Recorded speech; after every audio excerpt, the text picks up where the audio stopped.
أعوذ بالله من الشيطان الرجيم. بسم الله الرحمن الرحيم. تبت يدا أبي لهب وتب ما أغنى عنه ماله وما كسب سيصلى نارا ذات لهب وامرأته حمالة الحطب في جيدها حبل من مسد. صدق اللہ العظیم. محترم اساتذہ اکرام اور عزیز طلبہ، آج کے اس ہفتے واری اجتماع کے اختتام کے موقع سے سلسلہ درس قرآن کے تحت سورہ لہب کا درس ہے. سورہ تبت بھی اس کو کہتے ہیں. یہ چھوٹی چھوٹی صورتوں کا جو درس سورہ فیل سے جاری ہے، تو اس ترتیب کے لحاظ سے ایک طرح سے یہ 7ویں صورت ہے. اس کے بعد 3 اور صورتیں ہیں. یہ اپنے عنوانات اور پیغام کے لحاظ سے بہت اہم صورتیں ہیں. اس صورت میں جو سبق اور پیغام ہے، اس میں اللہ تعالیٰ کی مدد و نصرت بھی ہے، حضرت صلی اللہ علیہ وسلم کے لیے خصوصیت کے ساتھ، اور آپ کے دشمن کے لیے تباہی بربادی کا اعلان بھی ہے. لیکن قیامت تک جو بھی حضرت محمد صلی اللہ علیہ وسلم کے طریقے پر عمل کرے گا، آپ کے مشن سے، آپ کی تحریک اور دعوت سے جڑے گا، اور اس کے ساتھ اسی طرح کی دشمنی ہوگی جس طرح سے آپ کے چچا ابو لہب نے آپ کے ساتھ دشمنی کی ہے، اور اس کی بیوی نے دشمنی کی ہے. تو جس طرح سے اللہ تعالیٰ نے دنیا ہی میں ان دونوں کو، میاں بیوی کو تباہ اور برباد کیا، تو قیامت تک کے آنے والے اسی طرح سے دشمنان دین کو بھی، دشمنان دعوت کو بھی اللہ تعالیٰ تباہ اور برباد کرے گا، اور ان کی بربادی سے ایک طرح سے اہل حق کی آنکھوں کو ٹھنڈک پہنچائے گا. آج کے اہل حق جو دشمنان دین کی تباہی بربادی کی ٹھنڈک سے محروم ہے، تو اس کے اسباب میں سے ایک بنیادی سبب یہ ہے کہ موجودہ دور میں اس طرز اور طریقے پر کام نہیں ہو رہا ہے جس طرز اور طریقے پر حضرت محمد صلی اللہ علیہ وسلم نے کام انجام دیا ہے. ہاں، جو شخصیتیں اگرچہ وہ بہت کم ہیں جو اس طریقے پر کام انجام دے رہی ہے، آج بھی اللہ تعالیٰ ان کو دنیا میں کامیاب کر رہا ہے. کچھ لوگوں کو شہادت کا مقام بھی عطا کر رہا ہے، یہ بھی کامیابی کی دلیل ہے. اور کچھ لوگ زندہ ہیں تو اللہ تعالیٰ نے ان کی موجودگی میں ان کے دشمنوں کو، ان کے مخالفین کو مغلوب کیا ہے. چھوٹی سی صورت ہے، لیکن ایک طرح سے یہ دین اسلام کی دشمنی کی تاریخ بھی لیے ہوئے، دعوت دین کی دشمنی کی تاریخ، طرز عمل، اور اللہ کے انعام کی تاریخ بھی لیے ہوئے یہ صورت. یہ مکی صورت ہے، لیکن کچھ صورتوں کے متعلق مفسرین کا اس میں اجتہاد یہ ہے کہ اور کوئی غلط نہیں ہے کہ کچھ صورتیں ایسی کہ جو مکہ میں بھی نازل ہوئی، لیکن ان کی اہمیت کے پیش نظر اللہ تعالیٰ نے مدینہ میں بھی ان صورتوں کو نازل کیا ہے۔ خیر مکی ہو یا مدنی ہو، لیکن قرآن مجید کی صورت ہے۔ دور مکی کے لیے بھی اس میں ایک طرح سے رہنمائی تھی، اور دور مدنی میں جو اہل ایمان تھے ان کے لیے بھی رہنمائی، اور یہ تو مکی اور مدنی صورتیں ایک سمجھنے کے لیے تاریخی لحاظ سے، ورنہ قرآن مجید کا جو پیغام ہے وہ دور مکی اور دور مدنی پر منحصر نہیں ہے، وہیں تک محدود نہیں ہے، وہ آج کے دور کے لیے بھی اور قیامت تک کے آنے والے وہ دور کے لیے۔ تبت یدا ابی لہب و تب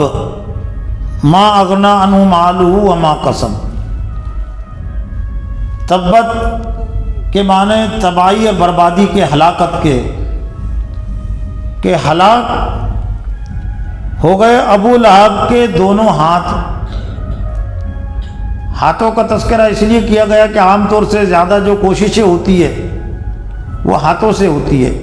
ورنہ وہ پوری ذات کے لیے بھی یہ ہاتھ کا لفظ استعمال ہوتا ہے۔ تو گویا کہ ابو لہب کے دونوں ہاتھ ہلاک اور برباد ہو گئے یا تباہ ہو گئے، یا ابو لہب کی پوری شخصیت، پوری زندگی تباہ اور برباد ہو گئی، یہ بھی اس میں شامل ہے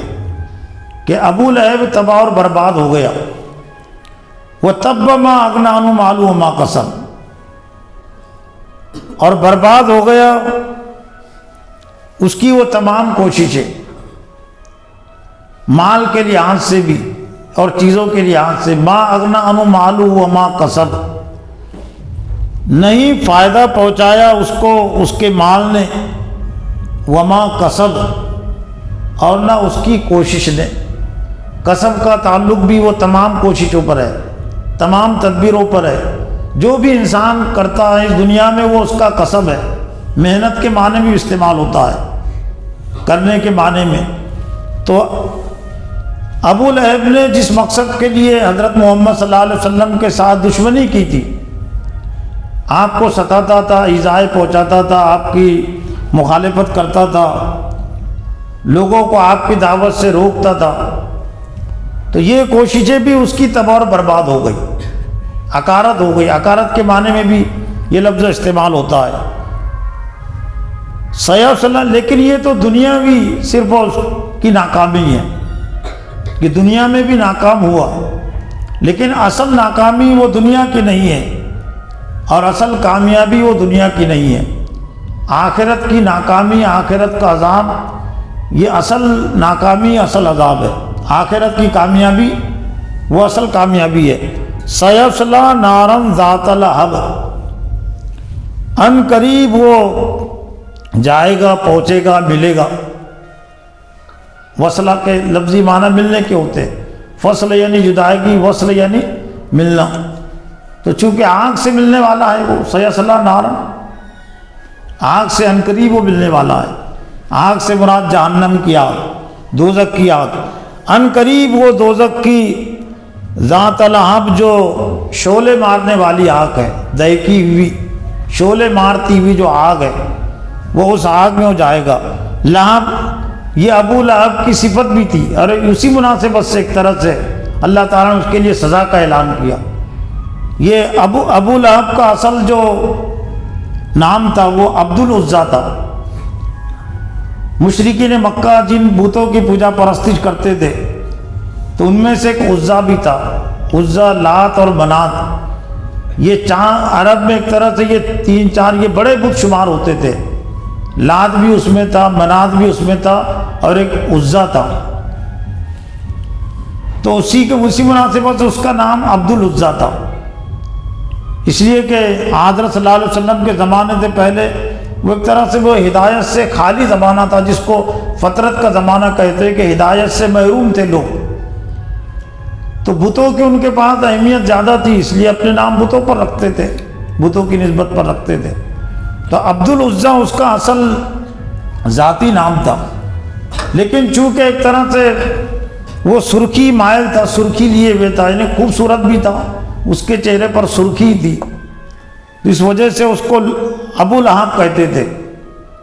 یعنی اس کو خوبصورتی کے لحاظ سے شعلے سے اس کے چہرے کو تشبیہ دیتے تھے، آگ کا جس طرح سے شعلہ ہوتا ہے، لیکن اللہ نے اسی مناسبت اس کے لیے سزا بھی سنائی کہ ذات الہب،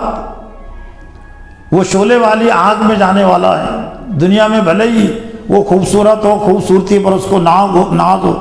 لوگ اس کی تعریف کرتے ہو اس کی خوبصورتی کی وجہ سے۔ وامرأۃ حمالۃ الحطب، اور اس کی بیوی بھی حمالۃ الحطب، جو لکڑیوں کو اٹھانے والی ہے۔ فی جیدہا حبل من مسد، ایک طرح سے یہ تشبیہ بھی دی گئی جہنم میں وہ جس طرح سے جکڑی جائیں گی، اس کی گردن میں وہ بٹی ہوئی جو رسی ہوتی ہے، کاشتکار اس کو زیادہ رسیاں باٹی جاتی ہے، اور جو رسی بٹی ہوئی ہوتی ہے وہ سخت ہوتی ہے، موٹی جو رسی ہوتی ہے اس کو سول کہتے ہیں۔ دیہات کے طلبہ ہوں گے یہاں، ٹرکوں وغیرہ پر جو رسی استعمال کی جاتی ہے، ایک ہوتا ہے کاسرا، بیل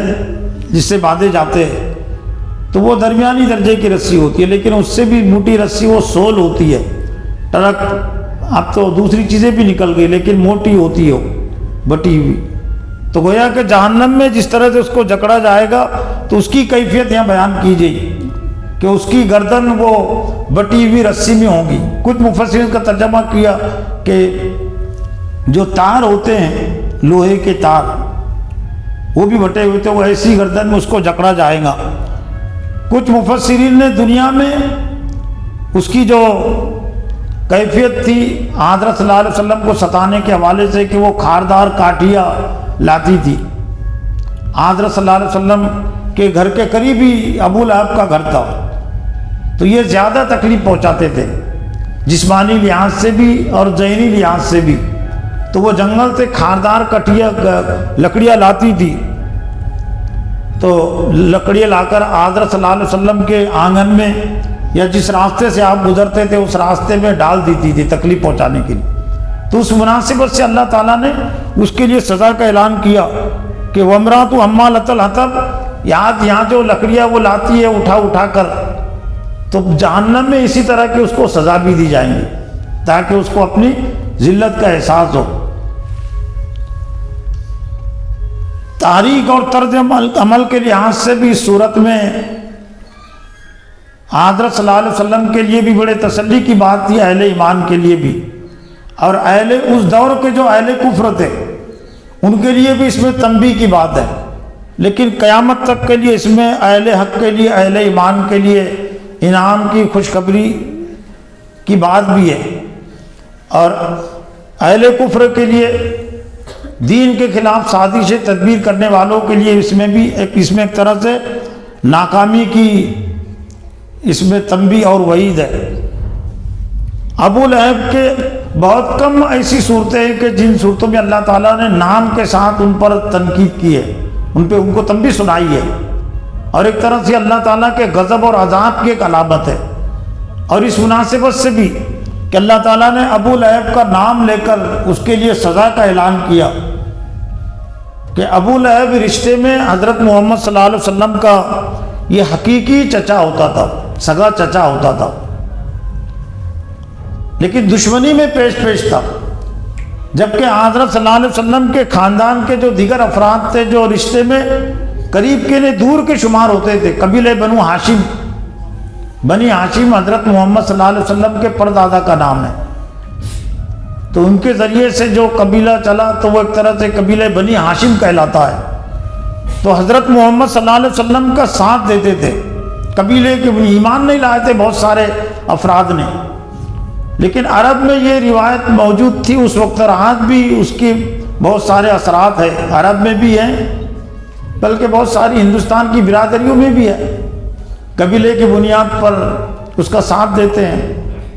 برادری کی بنیاد پر ساتھ دیتے ہیں، لیکن اسلام میں یہ چیز بہت زیادہ پسندیدہ نہیں ہے۔ اسلام یہ چاہتا ہے کہ اہل ایمان کی دشمنی اور دوستی دین کی بنیاد پر رہے، قبیلے کی بنیاد پر نہیں، خاندان کی بنیاد پر نہیں۔ وہ تو ایک زمانے جاہلیت کی چیز ہے، ہوتا یہ تھا کہ اگر خاندان کا کوئی اپنا فرد ہے وہ ظلم بھی کرے تو اس کا ساتھ دیتے تھے، لیکن یہ ابو لہب حضرت محمد صلی اللہ علیہ وسلم کی دعوت کی مخالفت میں، دشمنی میں اتنا زیادہ پیش تھا کہ اس نے وہ قبیلے کی روایت کو بھی توڑ دیا تھا، جبکہ قبیلے بنی ہاشم کے جو دیگر افراد تھے انہوں نے اس روایت کو باقی رکھا تھا کہ حضرت محمد صلی اللہ علیہ وسلم کا تعلق بنی ہاشم سے، اس لیے بنی ہاشم کا فرد ہونے کی بنیاد پر ہم کو ان کی حمایت کرنا چاہیے یا کم از کم مخالفت نہیں کرنا چاہیے۔ چنانچہ شیب ابی طالب جو 3 سال کا زمانہ تھا، اس میں قبیلے بنی ہاشم کے وہ افراد بھی تھے جو ایمان نہیں لائے تھے، لیکن انہوں نے بھی اس بائیکاٹ میں اپنے آپ کو شامل کیا جو مشرکین مکہ نے دین کے بنیاد پر ان سے بائیکاٹ کیا تھا۔ اور خود حضور صلی اللہ علیہ وسلم ہی کے ایک دوسرے چچا ابو طالب، وہ بھی حقیقی چچا تھے، ایمان نہیں لائے، لیکن ان کا کردار کیا تھا؟ ابو طالب نے پورے مکہ والوں کی دشمنی مخالفت مول لی حضرت محمد صلی اللہ علیہ وسلم کی حمایت کی خاطر، جبکہ وہ ایمان نہیں لائے تھے، وہ بھی اللہ کے عذاب سے بچنے والے نہیں ہیں، لیکن بہرحال یہ کہ خاندان کی بنیاد پر، رشتہ داری کی بنیاد پر انہوں نے آپ کا ساتھ دیا، آپ کی مدد بھی کی، آپ کی حمایت کی۔ لیکن ابو لہب رشتے میں قریب کا ہونے کے باوجود اس نے محمد صلی اللہ علیہ وسلم کی دعوت کے ساتھ دشمنی کی۔ روایتوں میں یہ ہے کہ حضرت محمد صلی اللہ علیہ وسلم نے جب تمام قبیلے والوں کو بلایا، عرب کے پورے قبیلے ان کا نام لے کر جب یہ آیت نازل ہوا وَأَنذِرْ عَشِيرَتَكَ الْأَقْرَبِينَ کہ آپ کے جو قریب ترین لوگ ہیں آپ اس کو علیہ اعلان، آپ اس کو ڈرائے بلائے، تو آپ نے کوہ صفا پر چڑھ کر سب کو بلایا اور پھر ایک لشکر کی مثال دے کر بات ان کے سامنے پیش کی کہ اگر پہاڑ کی جانب ایک لشکر ہے جو تم پر حملہ کرنے والا ہے، کیا تم بات کو سچ مانو گے؟ تو تمام نے کہا کہ کیوں نہیں ہم مانیں گے؟ تو آپ نے کہا کہ اس سے شدید اللہ کا غضب اور عذاب تمہارا منتظر ہے اگر تم نے لا الہ الا اللہ محمد رسول اللہ کو قبول نہیں کیا، اللہ کے علاوہ تم نے تمام جھوٹے معبودوں کا انکار نہیں کیا، تو اللہ کا غضب اور عذاب تم کو پکڑ لے گا، یہ دنیا کے لشکر سے زیادہ شدید ہے سزا دینے کے لحاظ سے۔ تو اس موقع پر جب سب لوگ جمع ہوئے تو آپ نے اسلام کی دعوت پیش کی، تو اس موقع پر ابو لہب نے کہا تھا کہ تب اللہ کا یا علی ہذا جماعتن، اے محمد تیرے لیے ہلاکت اور بربادی ہو۔ وہ تبل کے الفاظ اس نے استعمال کیے تھے، تب اللہ کا تیرے لیے تباہی بربادی ہے، علی ہذا جماعتن، کیا تو نے اسی لیے ہم کو جمع کیا تھا؟ اور روایتوں میں ایک یہ بات بھی ہے کہ اس نے پتھر لے کر نبی صلی اللہ علیہ وسلم کو مارا بھی، تو اللہ تعالیٰ نے ایک طرح سے اسی کے لفظوں سے، اس کی زبان سے نکلا ہوا جو لفظ تھا بد دعا کے طور پر، تب اللہ کا تیرے لیے تباہی بربادی ہے۔ تو جو گناہ گار ہوتے ہیں ان کی بد دعا کیا قبول ہوگی؟ وہ خود بد دعا کے مستحق ہوتے ہیں، ہر بد دعا قبول نہیں ہوتی، جو حق کی بنیاد پر بد دعا کی جاتی ہے وہ قبول ہوتی ہے۔ تو اللہ تعالیٰ نے ایک طرح سے اس کے لیے بد دعا کہ اے ابو لہب تیرے تب اللہ کا کہنے سے کہا محمد ہلاک ہونے والے ہیں، وہ کہاں برباد ہونے والے ہیں، تب اللہ کا تبت یدا ابی لہب، اس کے مقابلے میں ابو لہب بھی ہلاک ہوا۔ ایک طرح سے محمد صلی اللہ علیہ وسلم کے لیے اس میں تسلی کی بات بھی، اس لیے کہ دین کی خاطر آپ کو یہ ذہنی تکلیف پہنچی تھی، اس نے ذہنی تکلیف بھی پہنچایا تھا، جسمانی تکلیف بھی پہنچایا تھا، تو اللہ کے رسول صلی اللہ علیہ وسلم کو ایک طرح سے اللہ نے قیامت تک کے لیے تسلی دی کہ تبت یدا ابی لہب، ہلاک اور برباد ہو گیا ابو لہب یا اس کے دونوں ہاتھ، یعنی اس کی پوری کوششیں ہلاک اور برباد ہو گئی۔ ابو لہب کی دشمنی کے حوالے سے ایک بات یہ بھی ملتی ہے کہ حضرت صلی اللہ علیہ وسلم کی نبوت اور رسالت سے پہلے نبی صلی اللہ علیہ وسلم کی 2 بیٹیاں، پہلے ایسا ہوتا تھا کہ بچپن میں شادیاں بھی ہوتی تھی، آج بھی کئی جگہوں پر ہوتی ہے، والدین کر دیتے بچپن میں شادی اور بعد میں پھر جدائی رخصتی بعد میں ہوتی ہے۔ تو ایسے عرب میں ایک رواج تھا کہ بچپن میں شادیاں ہوتی تھی، تو نبی صلی اللہ علیہ وسلم کی 2 بیٹیوں سے پھر آپس میں شادیاں زیادہ ہوتی تھی پہلے، رشتہ داری کی بنیاد پر، قبیلے کی بنیاد پر۔ تو ابو لہب کے 2 بیٹے تھے، ایک تو عتبہ اور عتیبہ۔ تو جب یہ آیت نازل ہوئی تو اس میں سخت ترین تنبیہ اور وعید تھی ابو لہب کے لیے، اس کے لیے تباہی بربادی کی بات۔ تو ابو لہب نے تو اس سے پہلے نبی صلی اللہ علیہ وسلم کی 2 بیٹیوں کا عتبہ اور عتیبہ سے نکاح ہو چکا تھا، حضرت ام کلثوم اور حضرت رقیہ۔ تو ابو لہب نے کہا کہ اپنے بیٹوں سے اس نے کہا، حالانکہ رخصت ہی نہیں ہوئی تھی، وہ اس عرب کے معاشرے کے مطابق وہ نبی صلی اللہ علیہ وسلم کی بیٹیاں بھی چھوٹی تھی ابھی،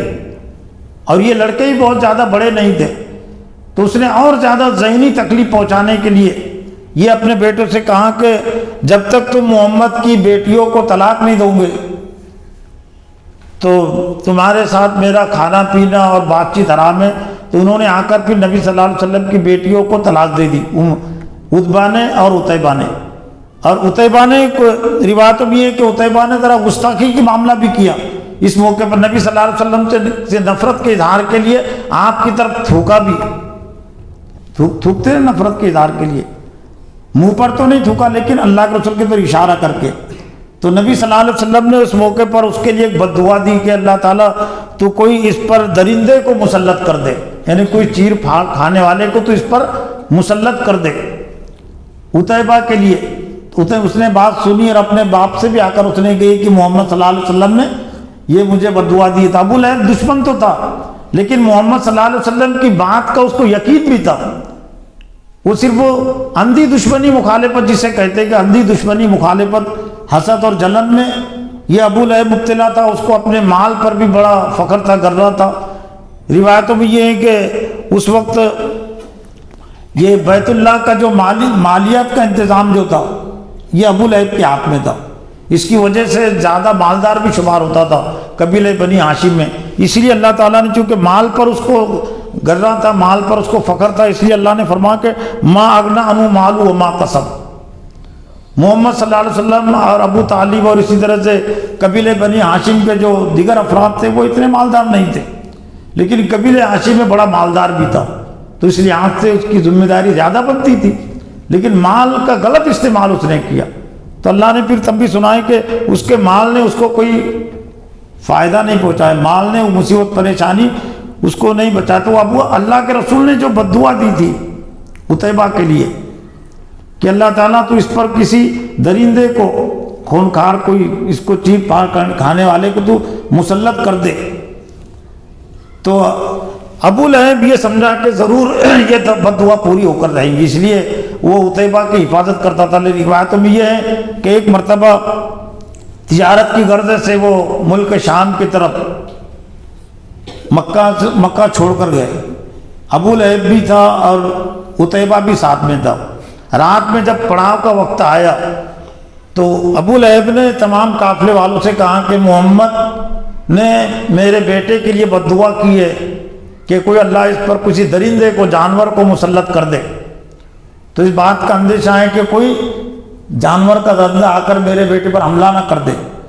تو انہوں نے اس کو انتظام کیا، پھر یہ کہ اونٹ جتنے تھے قافلے کے سب اس کے کنارے پر اس نے بٹھا دیے، اور قافلے کے جتنے لوگ تھے وہ سب اس کے اطراف میں سوئے، اور عتیبہ کو انہوں نے بیچ میں سلایا تاکہ کوئی آسانی کے ساتھ درندہ اگر آئے تو پہلے دوسرے بیدار ہوں گے نا، ظاہر بات آسانی کے ساتھ وہاں نہیں پہنچے گا، لیکن اللہ جب کسی کو سزا دینے کا فیصلہ کر لے تو اس سزا سے کون بچ سکتا ہے اور کون بچا سکتا ہے؟ تو چونکہ اللہ نے فیصلہ کر لیا تھا، محمد صلی اللہ علیہ وسلم کی بد دعا اس کے حق میں ایک طرح سے قبول ہو چکی تھی کہ کوئی درندہ ضرور اس کو پھاڑ کھانے والا تھا۔ تو رات جب ہوئی تو ایک شیر آیا، سیرت کی کتابوں میں یہ واقعہ لکھا ہوا ہے، مستند کتابوں میں، اور شیر نے آ کر روایتوں میں یہ بھی کہ ظاہر بات ہے اس کو اللہ کی طرف سے حکم تھا، اس نے سونگا بھی، دوسرے جو سوئے ہوئے تھے، لیکن گویا کہ اس کو جو بتایا گیا تھا کہ عتیبہ اس میں کون ہے، اس نے سب کو سونگ کر محسوس کیا کہ تو نہیں ہے، لیکن وہ تو بیچ میں تھا، تو اس نے وہاں سے چھلانگ مار کر جہاں بیچ میں اس کو انہوں نے سلایا تھا اس کو منہ میں پکڑ لیا اور وہاں سے لے جا کر اس کے ٹکڑے ٹکڑے کر دیے۔ شیر جب ظاہر بات ہے کسی کو جب پھاڑتا ہے تو جسم اس کا محفوظ نہیں رہتا، تو اس نے قافلے والے اٹھ بھی نہیں سکے، اٹھ کر بھی کیا سکتے تھے، شیر سے اس کو کیا بچا سکتے تھے، اور اللہ کی طرف سے جب مسلط تھا، بعد میں جب وہ قافلے اٹھے تو شیر جب تو وہ تو مر چکا تھا، وہ تو ہلاک ہو چکا تھا اور شیر بھی وہاں سے جا چکا تھا، اس کا بھی کیا کریں گے؟ تو یہ محمد صلی اللہ علیہ وسلم نے جو بددعا کی تھی کہ اللہ تعالیٰ تو کوئی مسلط کر دے. البتہ اتبا کے متعلق جو دوسرا بیٹا تھا اس کے متعلق فتح مکہ کے بعد وہ اسلام میں داخل ہوا. جب مکہ میں سب کے سب مشرکین مکہ نے اسلام قبول کر لیا تو بعد میں اتبا تو اس میں ہلاک ہو گیا تھا. اب شیر نے اس کو ختم کر دیا، درندے نے شیر نے اس کو مار دیا. جنگ اس کے انجام کے متعلق ایک اور بات لکھی گئی کہ جنگ بدر کے موقع پر یہ جو کہ بزدل بھی تھا، جتنے مال پرست ہوتے وہ بزدل بھی ہوتے ہیں. بزدلوں کی تاریخ رہی ہے زیادہ ستانے کی، ظلم و ستم کرنے کی. جن کے اندر بہادری ہوتی ہے، بہادروں نے کبھی دنیا میں زیادہ ظلم نہیں کیا. بہادر جو ہوتے ہیں تو ان کی کچھ صفات اور ہوتی ہے. بزدل جب دیکھتے ہیں کہ ہم پر کوئی ہاتھ نہیں اٹھا رہا ہے، نبی صلی اللہ علیہ وسلم مکہ میں کسی پر ہاتھ نہیں اٹھاتے تھے اور بہت زیادہ اب اپنے طور سے جواب بھی نہیں دیتے تھے، تو یہ بزدل زیادہ ظلم و ستم کرتے تھے. تو میدان جب جنگ کا جب بدر کا موقع پیش آیا تو صف اول کے جو دشمن تھے وہ تو جنگ میں شریک رہے، بلکہ موقع کی تلاش میں تھے. ابو جہل ہے اور بھی جو مشرکین مکہ تھے وہ تو موقع کی طاق میں تھے کہ ہم کو کوئی لڑنے کا موقع ملے. لیکن ابو لہب حالانکہ اس وقت تو زندہ تھا لیکن وہ خود جنگ میں نہیں گیا، بلکہ عرب کا ایک دستور یہ تھا کہ اگر کوئی نہیں جا سکتا کسی وجہ سے تو اپنی طرف سے وہ کسی کو بھیجے. اتنی آسانی کے ساتھ لوگ نہیں چھوڑتے تھے. تو ایک شخص کے اس کے جو ابو لہب کا ایک شخص پر قرض تھا، مکہ کا کسی فرد پر قرض تھا، تو ابو لہب نے اس کو تیار کیا کہ میں وہ قرض معاف کر دیتا اور تو میری طرف سے، کیونکہ اس کو معلوم تھا محمد صلی اللہ علیہ وسلم کی مخالفت و دشمنی اتنی آسان نہیں ہے. یقین ہونے کے باوجود دشمنی مخالفت میں مبتلا تھا،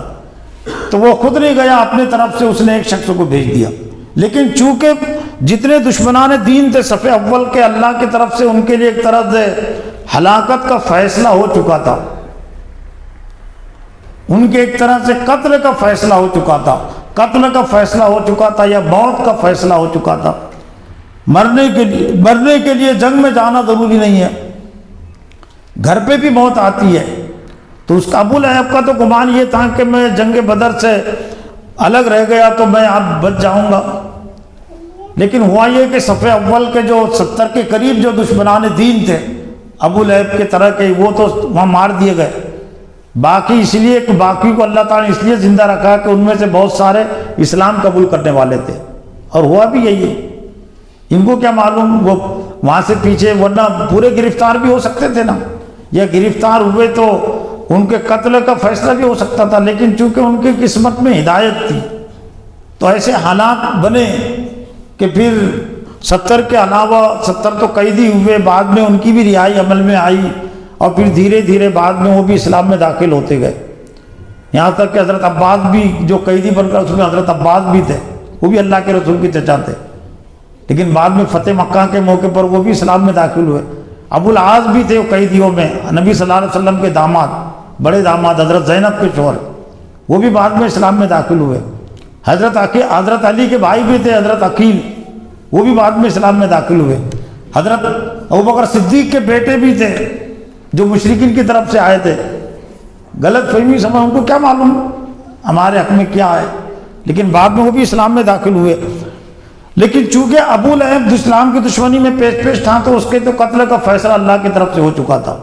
اور اس سے بھی زیادہ دردناک اس کی موت ہوئی مکہ میں. وہاں تو وہ ابو جہل کی موتیں، ابو امیہ بن خلف جتنے مشرکین تھے ان کی موتیں بھی ہوئی، دردناک انجام. لیکن اس سے زیادہ دردناک حالت میں ابو لہب کی موت ہوئی، اور اس وقت موت اللہ تعالیٰ نے دیا جبکہ میدان بدر کی خبر اللہ نے پہنچائی اس کو ناکامی کی. میدان بدر میں اس نے پوچھا کہ کیا ہوا تو سب کے نام قاصد نے بتا دیے. ابو جہل بھی مارا گیا، امیہ بن خلف، عتبہ، ربیعہ، جتنے بڑے بڑے سردار تھے. تو پہلے تو اللہ تعالیٰ نے وہ اس کو غم پہنچایا کہ جس دین کی اور دعوت کی تو مخالفت کر رہا تھا، تو اس کی مخالفت کرنے والوں کو اللہ تعالیٰ نے بدر میں ہلاک کر دیا. پھر اللہ تعالیٰ نے ایک بیماری اس پر مسلط کر دی، حادثہ جس کو کہتے ہیں کہ گٹھلی نکلتی ہے، کچھ نے تعاون بھی کہا ہے، تعاون کی طرح کے گردن میں یا بغل میں گٹھلی نکلتی ہے اور پھر شدید دنوں میں پورا جسم اس کا چل ہو جاتا ہے، چیچک کی بیماری بھی اس کو کہتے ہیں، اس کے جسم پر پھوڑے ہو جاتے ہیں، یعنی گل جاتا ہے پورا جسم، خون اور پیپ سے بھر جاتا ہے۔